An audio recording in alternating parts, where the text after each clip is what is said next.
nos confrères des différents partis politiques qui sont présents. Ça montre l'intérêt que vous portez à ce genre d'association de la société civile. Je salue particulièrement le représentant du PPACI, le représentant du FPI.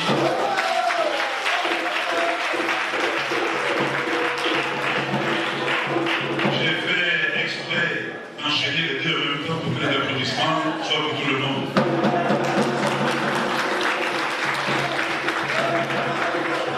Je remercie bien sûr la présence de l'URD, dont je connais particulièrement le président, qui est une amie et grande sœur, pour lui transmettre mes salutations. Qu'est-ce que la société civile? Alors, les gens ont tendance à faire l'amalgame. Quand on parle de société civile, on parle de mouvement apolitique. Mais le A n'est pas privatif. Le A est pluridisciplinaire.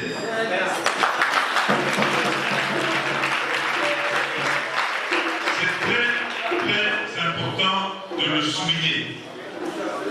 Le A est pluridisciplinaire. Ça veut dire que la société civile accepte tous les partis politiques et même ceux qui n'ont pas de parti politique. Donc ça veut dire que la société civile est un élément central de notre combat. C'est un élément incontournable et central de notre combat. Le serviteur que je suis qui vous parle actuellement, je suis militant du PDCI depuis de très longues années, membre du bureau politique depuis plus de 10 ans. Donc j'aurais pu me présenter, puis c'était 10 ans qu'on demandait comme exigence à la présidence du parti. Inspecteur du parti depuis 5 ans. Mais, je suis également président d'un mouvement de la société civile qui s'appelle Alliance.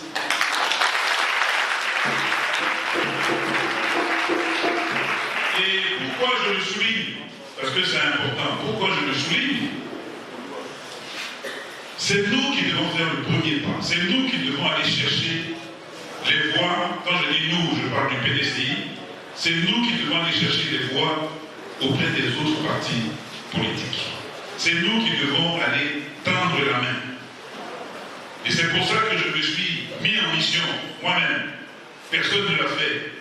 Je me suis mis en mission et j'ai mis en place une organisation qui s'appelle Alliance. Nous sommes plus de 10 000 membres actuellement. Et ce mouvement Alliance accepte tous les partis politiques pour peu qu'ils veuillent le changement en 2025.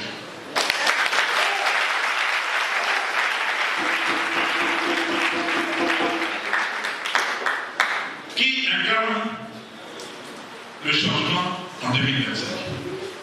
Voilà la grande question. Nous n'avons pas dit qui est le meilleur. Il faut faire attention à la question pour pouvoir y apporter la bonne réponse. Qui incarne le changement en 2025? On n'a pas dit qui est le meilleur, qui est le plus beau, qui est le plus fort, qui est le plus intelligent des Ivoiriens, qui peut nous faire gagner en 2025. Qui incarne le changement? Alors, qu'est-ce qu'un changement? Un changement, c'est faire quelque chose qu'on n'a jamais fait. Je pense qu'on est d'accord. Un changement, c'est faire quelque chose qu'on n'a jamais fait. En 2025, il y a un ovni politique qui est arrivé sur le territoire ivoirien. Cet ovni politique, à lui seul, incarne le changement, puisqu'on l'a jamais vu. C'est de ça qu'il s'agit.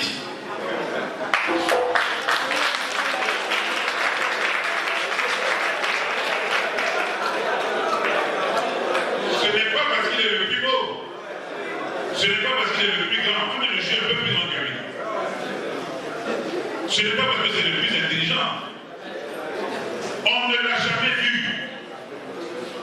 Et depuis, tous les actes qu'il pose font trembler 14 ans de sérénité de la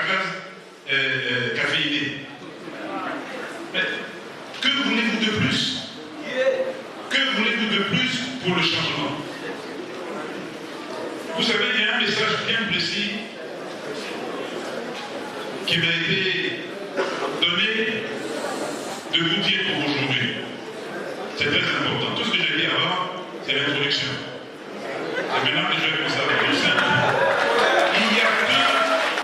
il y a deux pans de solution. Toute la Côte d'Ivoire est en train de parler de la CEI et du fichier électoral. Mais toute la Côte d'Ivoire ne peut pas régler ce problème. Nous n'avons pas les capacités, nous, militants de base, à régler ce problème. Pensez-vous un seul instant que vous êtes plus intelligent que les hauts stratèges du FBI, les hauts stratèges du PPACI, les hauts stratèges de l'URD, les hauts stratèges du PDCI. Non! Ils y pensent. Ou bien je me trompe? Ils y pensent. Nos têtes y pensent. Mon patron y pense tous les jours. Laissons les patrons s'occuper de ce problème, de la CEI et du fichier électoral. Ce qu'on ne peut pas faire, ne faisons pas.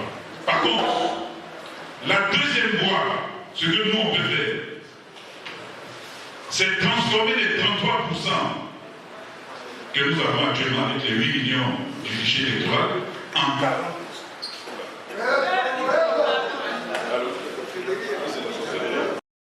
C'est transformer les 33% en 40%. En remplissant le fichier électoral. Notre arme pour 2025, c'est notre CNI et c'est notre bulletin de vote. Si nous remplissons, je fais juste un dernier petit calcul, si nous remplissons de près de 4 millions, parce que c'est ça le chiffre, si on remplit de 4 millions et qu'on devient 12 millions, on atteint les 40%. Si nous remplissons de plus de 4 millions le fichier électoral qui est là, on peut même se permettre de leur donner les 2 millions. Non, ils n'ont pas fait 100%, hein, mais on leur donne ça cadeau. Ils n'ont qu'à donner les 2 millions. Nous, on vient aux 4 millions. Et on ne peut pas perdre en 2025. Donc, nous demandons à la société civile de rester concentrée, de ne pas se laisser distraire, de suivre toutes les dates qui sont données pour l'enrôlement. Nous allons nous battre, et ça c'est la position officielle du PDCI, nous allons nous battre pour que la période d'enrôlement aille jusqu'à 3 mois avant l'échéance présidentielle. On a besoin que le peuple s'inscrive. C'est malhonnête que de donner un mois et demi à plus de 10 millions d'habitants pour aller s'enrôler. C'est malhonnête. Donc nous allons nous battre pour que la période d'enrôlement puisse être la plus longue possible, pour que tout le monde puisse s'inscrire sur les listes électorales.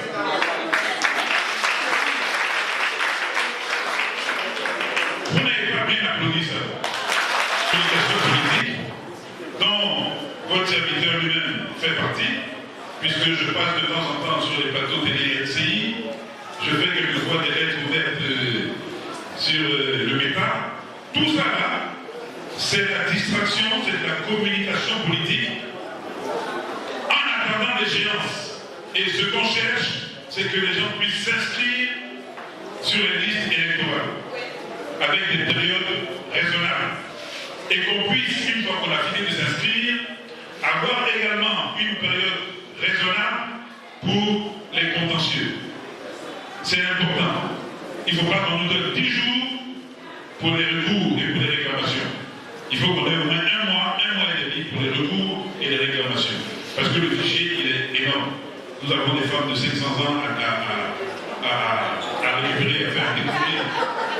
Nous avons des femmes qui ont 800 enfants à redécouvrir. Donc on a besoin de temps pour les chercher. Parce qu'elles sont cachées dedans. Je terminerai mon propos pour le père non en félicitant la jeunesse. Parce que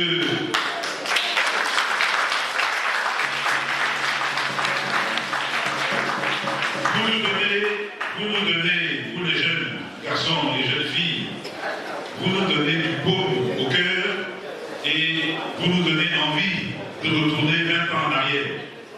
Vous êtes des privilégiés. Vous êtes en 2024 où vous avez des aînés comme nous qui sont dans la bataille et vous nous accompagnez dans la bataille. À l'époque, quand on avait vos âges, 30 ans, 35 ans, etc., c'était compliqué de parler à nos papas. C'était compliqué. Les temps ont changé. Maintenant, vous avez tout. Vous avez les réseaux sociaux. Vous avez TikTok. Vous avez Instagram. Vous avez tous les moyens de communiquer. Il faut en profiter. Soyez sur tous les plateaux. Soyez sur tous vos téléphones. Parlez aux gens. Faites des vidéos. Plaignez-vous. Mobilisez-vous. Soyez nombreux le 13 septembre 2024. C'est une date importante pour la société civile.